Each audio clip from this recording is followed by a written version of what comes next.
एक राजा जिसका नाम विक्रमादित्य था। उस राजा को बहुत शक्तिशाली माना जाता था, लेकिन उस राजा को इतना शक्ति मिलता कहाँ से था? आइए जानते हैं सच्चाई।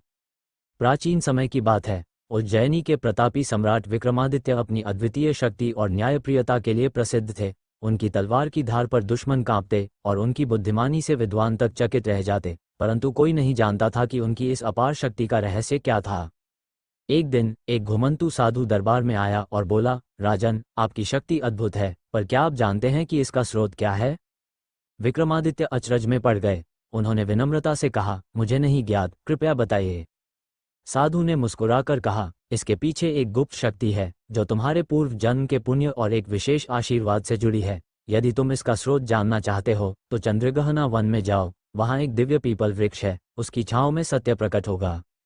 राजा ने बिना समय गंवाए अपने विश्वासपात्र मंत्री को साथ लिया और चंद्रगहना वन की ओर निकल पड़े। वह स्थान रहस्यमयी था। वहां पक्षियों की मधुर ध्वनि के बीच एक प्राचीन पीपल वृक्ष खड़ा था, जिसकी जड़ें धरती के भीतर किसी रहस्य को छुपाए हुए थीं। जैसे ही विक्रमादित्य वृक्ष के नीचे खड़े हुए, एक आकाशवाणी हुई। हे विक्रम, तुम्हारी शक्ति का स्रोत तुम्हारे न्याय और धर्मपरायणता में निहित है। ये तलवार, ये सिंहासन, ये सब तभी तक शक्तिशाली है जब तक तुम सत्य और न्याय के मार्ग पर चलते हो। यदि तुमने अन्याय किया तो ये शक्ति तुम्हें छोड़ देगी।